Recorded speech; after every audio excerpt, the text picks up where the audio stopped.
And welcome back to my channel. आज का video बहुत ही इम्पॉर्टेंट कॉन्सेप्ट है। इस कॉन्सेप्ट को जब आप समझ लेंगे तो बाकी सारी चीज़ें आपको बहुत इजी लगने लगेंगी। ये है कि दूसरी चीज़ें या दूसरों को बदलने की राह में भी बदलना हमें खुद को ही है। अब यहाँ पर क्या कंसेप्ट आता है कि क्या हम गलत हैं कि हम अपने आप को बदलें? No one is wrong. यहाँ पर होता क्या है कि हमारा पूरा फोकस बाहर की चीज़ों पर रहता है कि उसको चेंज कर दें, वो चीज़ें गलत हो रही हैं, वो मेरे साथ गलत हो रहा है। तो यहाँ पर बदलना खुद को है, इसका भी कॉन्सेप्ट, इसका भी मतलब समझें कि खुद को बदलने का मतलब क्या। इसमें हमारी अपनी जो प्रोग्रामिंग है, जो न्यूरल वायरिंग है, जो हमारी न्यूरल कंडीशनिंग हो गई है, उसे बदलने की ज़रूरत है। No one is bad and everyone is good. क्या आपने किसी ऐसे इंसान को देखा है कि आप राह चलते किसी ऐसे इंसान को देखा है कि उसने जानबूझ के सड़क पे बनाना फेंक दिया कि कोई आए और फिसल जाए? जानबूझ के कहीं पे शीशा रख दिया कि कोई आए उसके पाँव में चुभ जाए? बिल्कुल नहीं। इसका मतलब है कि नेचुरल जो ह्यूमन टेंडेंसी है वो गुडनेस की है। फिर ऐसा क्या है कि हमारे लाइफ में कोई न कोई हम ऐसा देखते हैं कि वो जो है वो मेरी डिसरेस्पेक्ट कर रहा है, वो मेरी रेस्पेक्ट नहीं कर रहा, उसकी वजह से मेरी ज़िंदगी ख़राब हुई है, एट्सेट्रा। ऐसी चीज़ें क्यों आती हैं? तो इसका रीज़न समझिए। यहाँ पे law of attraction, neuro science, everything का कॉन्सेप्ट है एंड एनर्जी का कॉन्सेप्ट है, वाइब्रेशन का कॉन्सेप्ट है। कॉन्सेप्ट में पर मैं बात इसलिए करती हूँ कि कॉन्सेप्ट समझना ज़रूरी है। जिस तरह के फिज़िक्स के प्रॉब्लम सॉल्व करने के लिए न्यूटन्स लॉ को समझना ज़रूरी है, जो कि उसका बेसिक्स है, इसी तरह के लाइफ के प्रॉब्लम्स को या चैलेंजेस को या कॉन्ट्रास्ट को फेस करने के लिए कॉन्सेप्ट को समझना ज़रूरी है। जब आप कॉन्सेप्ट समझ लेंगे तब सारी चीज़ें आसान हो जाती हैं, सारे प्रॉब्लम्स आसानी से सॉल्व हो जाते हैं। यहाँ पर क्या होता है कि हमें सामने से कुछ एविडेंसेस मिले, वो नेगेटिव एविडेंस अगर एक बार मिल गए, अब हमने उसे नेगेटिव वाइब्स दी, यानी कि नेगेटिव वाइब्रेशन उसके दी, एंड अब उसकी इंटेंसिटी और बढ़ी। अगेन क्या हुआ कि वो ही वाइब्रेशन रिफ्लेक्शन में मिली, अगेन उसी का रिफ्लेक्शन हमें दोबारा मिला। इस तरह से नेगेटिव वाइब्स हम किसी इंसान को, किसी परिस्थिति को बार बार देते हैं, एंड यहाँ पर बहुत ही मिजरेबल कंडीशन हो जाती है कि हम पूरे ब्रह्मांड को ये संदेश देते हैं। यानी कि वही नेगेटिविटी आप किसी रिलेटिव से डिस्कस कर रहे हैं, किसी पेरेंट्स से अपने डिस्कस कर रहे हैं, तो आप बोल क्या रहे हैं? न्यूरल कंडीशनिंग की बात इसलिए मैं कर रही हूँ कि just check your words, check your sentence. आप खुद ही बोल रहे हैं कि सामने वाला मेरी रिस्पेक्ट नहीं करता, आप खुद ही बोल रहे हैं कि मेरी लाइफ में बहुत प्रॉब्लम है, आप खुद ही बोल रहे हैं कि मैं बहुत परेशान हूँ। तो आपने ब्रह्मांड को संदेश क्या दिया? आपने अपनी प्रोग्रामिंग किस तरह से बनाई? ये सारे वर्ड्स को, सेंटेंसेस को आप कॉपी पर लिखेंगे तो आपको खुद समझ में आएगा कि व्हाट द हेल, ये सेंटेंस ही कितना रबिश है। अब बात ये आती है कि जब हमें सामने से करेंट रियलिटी बिल्कुल ऐसी दिख रही है कि सामने वाला आपको अगर अच्छे से बिहेव नहीं कर रहा है, अच्छी बातें नहीं बोल रहा है, सिचुएशन आपके फेवरेबल नहीं है, तब हम ऐसा कैसे सोचेंगे कि सब कुछ बहुत अच्छा है, सामने वाला मेरी बहुत रिस्पेक्ट कर रहा है, सिचुएशन बहुत अच्छी है, फाइनेंशियल कंडीशन मेरी बहुत अच्छी है। ऐसा हम सोच नहीं पाते हैं क्योंकि हम करेंट रियलिटी पर ही अपना फोकस डालते हैं। अब इसे इस तरह से समझिए कि हम तैयारी कर रहे हैं सिविल सर्विसेज की फॉर एग्जाम्पल, और हमारे पास कुछ भी नहीं है। आपने देखी होगी 12वीं फेल, वो आटा चक्की मिल में बैठ के वो इंसान पढ़ रहा है। तो करेंट रियलिटी कितनी डिजास्टरस है, लेकिन क्या उसने उसे बुरा कहा? उसे बिल्कुल बुरा नहीं लगा, क्योंकि उसकी मेंटल पिक्चर बन रही है जो एक ऑफिसर, एक डीएसपी, एक क्लास 1 ऑफिसर की है।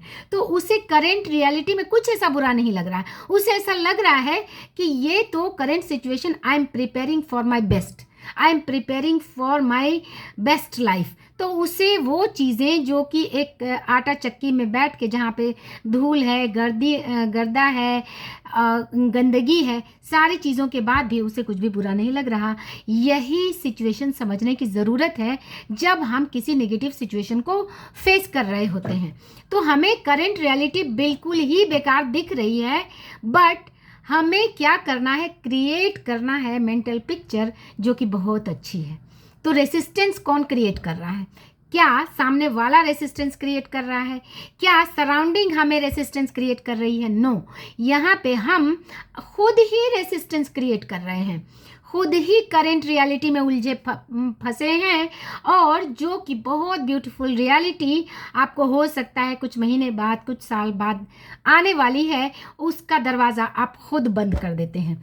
तो बेसिकली आप खुद ही अपने क्रिएशन के को रुकावट डालते हैं। So ask and it is given में साफ लिखा है, ask, believe and receive and you allowed to let इन।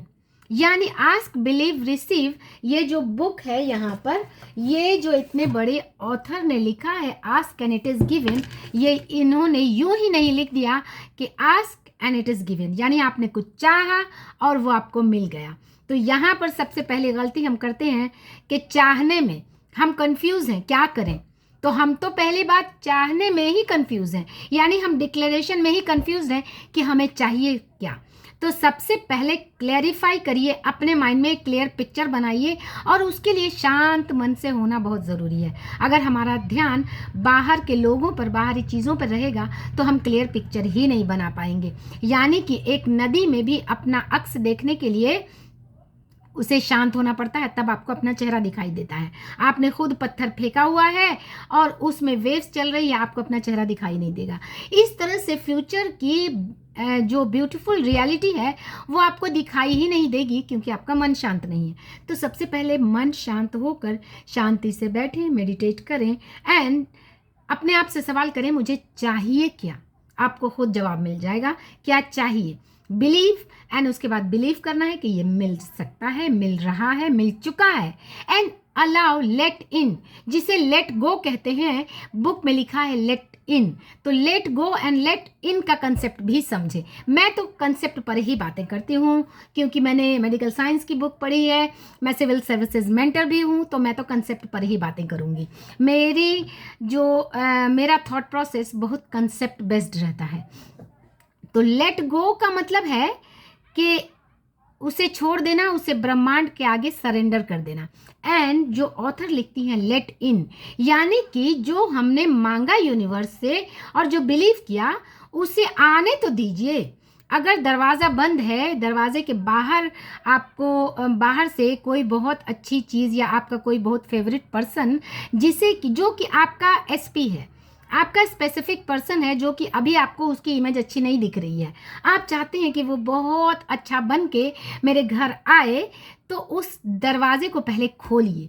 और खोलिए कैसे? उसकी अच्छी इमेज बनाइए, और इस रास्ते में जो भी आपको रुकावट फील हो रही है, और ये रुकावट कहाँ आती है? आपके अपने वॉइस, आपके अपने वर्ड्स, आपके अपने थिंकिंग, यही रेसिस्टेंस क्रिएट करते हैं। तो इसे हील करके उस डोर को खोलें कि आपकी ब्यूटीफुल रियलिटी आपको का दरवाज़ा खुले, आपकी ज़िंदगी जो एक सुंदर सा घर बन सकता है, बन रहा है, जो बनने वाला है, उसका दरवाज़ा पहले खोलिए। सो लेट इन, यानी उसे आने दीजिए, उसके दरवाजे को खुद ना ब्लॉक कीजिए। अगर आपका स्पेसिफिक पर्सन, चाहे वो आपका हस्बैंड हो, आपकी वाइफ हो, मदर इन लॉ हो, बॉस हो, या फिर फाइनेंशियल कंडीशन हो, उसे आने तो दीजिए और उसके लिए अपनी हीलिंग करें। ये जो नेगेटिव थॉट्स हैं इसे पकड़िए। आपने खुद अपने मुंह से एक्सेप्ट किया कि मेरी फाइनेंशियल कंडीशन बहुत अच्छी नहीं है, इसे पकड़िए और फेंकिए। अब बात आती है कि कैसे पकड़ के फेंकिए, जबकि हमें तो दिख रहा है कि फाइनेंशियल कंडीशन बहुत अच्छी नहीं है। तो ये करेंट रियलिटी है, आपको डिजायर्ड रियलिटी की तरफ जाना है, जो कि ये कहता है कि मेरी फाइनेंशियल कंडीशन बहुत अच्छी है। आपकी करेंट रियलिटी है कि आपका पार्टनर आपकी रिस्पेक्ट नहीं करता, ये आपकी करेंट रियलिटी है। जस्ट इस थॉट को पकड़िए, इसकी गर्दन दबाइए, डस्टबिन में डालिए। अब नेक्स्ट थॉट आता है कि मेरी हर कोई रिस्पेक्ट करता है। इस थॉट्स की पिक्चर अपने माइंड में बनाइए, इसे बार बार बोलिए। यहाँ पे न्यूरोप्लास्टिसिटी का कॉन्सेप्ट आता है कि एक बार में न्यूरल पैटर्न्स नहीं बनते हैं। न्यूरो रिजिडिटी का कॉन्सेप्ट आता है, यानी कि जो न्यूरल वायरिंग बन गई, जो थॉट प्रोसेस आपके सालों से 20, 25, 30 सालों की प्रोग्रामिंग है, जो कि पेरेंट्स से लेकर के सालों तक की प्रोग्रामिंग होती है वो बनी हुई है। ये एक बार बोल देने से नहीं होगा, क्योंकि यहाँ पे न्यूरो रिजिडिटी आता है। आपने एक घर बना लिया है जो कि बिल्कुल ही जर्जर है। घर मतलब मेंटल घर आपने बना लिया है जो कि जर्जर है, जो आपको दुख दे रहा है, जो आपको हर्ट कर रहा है, जो आपके आंखों में आंसू दे रहा है। तो आपने खुद वैसा घर बना लिया है जिसे कहते हैं न्यूरोरिजिडिटी। तो अब इसे तोड़ने के लिए आपको न्यूरोप्लास्टिसिटी को एक्शन में लाना होगा। इसके लिए अच्छे वर्ड्स, अच्छी सेंटेंसेस को फ्रेम करिए। बिल्कुल जिसे कहते हैं एक सेंटेंस फ्रेम कीजिए, तभी वेबिनार बनता है। शब्दों की बातें, यानी कि हमारी लाइफ हमारी बातें डिसाइड करती है। तो वीडियो काफ़ी लंबा हो गया है और आप लोगों को इतना पेशेंस नहीं बनता कि इतने लंबे लंबे बड़े बड़े कॉन्सेप्ट्स को मैं बताऊं, तो एक साथ कई कॉन्सेप्ट्स बताने में आप कंफ्यूज हो जाएंगे। तो इन नटशेल मैं यही कहूँगी, अपने सेल्फ कॉन्सेप्ट पर काम करें and don't ever beg love from others. Be a love it in itself, यानी अपने आप को पहले प्यार से भर दें, अपने आप को सेल्फ लव से भर दें, अपने आप को हैप्पीनेस से भर दें। आप देखेंगे सारी दुनिया आपको प्यार करने लगेगी। एंड अब बात आती है कि दूसरी चीज़ों को बदलने की राह में भी बदलना हमें खुद को ही है। आप शाहरुख खान की एग्जाम्पल ले लें। उन्होंने किसी से तो जाकर नहीं कहा कि तुम आओ और मेरा ऑटोग्राफ लो। किसी से तो जाकर नहीं कहा कि मेरे घर के बाहर आओ और मुझे देखने के लिए लाइन लगाओ। किसी से नहीं कहा, उन्होंने खुद को बदला। दुनिया उनके लिए बदल गई। उनके दरवाजे पर लोगों की लाइन लगती है। तो उन्होंने किस पर काम किया? खुद पर। और वो खुद कहते हैं कि मैं किसी का अच्छा नहीं सोचता, ना ही बुरा सोचता हूँ, मैं सिर्फ और सिर्फ अपनी खुदाई में मगन रहता हूँ। तो अपनी खुदाई में मगन होइए, आपके बाहर चाहने वालों की लाइन लग जाएगी। तो आज के लिए इतना ही। नेक्स्ट वीडियो में मैं अनदर बहुत अच्छे कॉन्सेप्ट्स को लेकर आऊँगी। इस वीडियो को पूरा एंजॉय करें और पसंद आए तो शेयर करें, लाइक शेयर सब्सक्राइब करें एंड जुड़े मेरे साथ। Thanks for watching.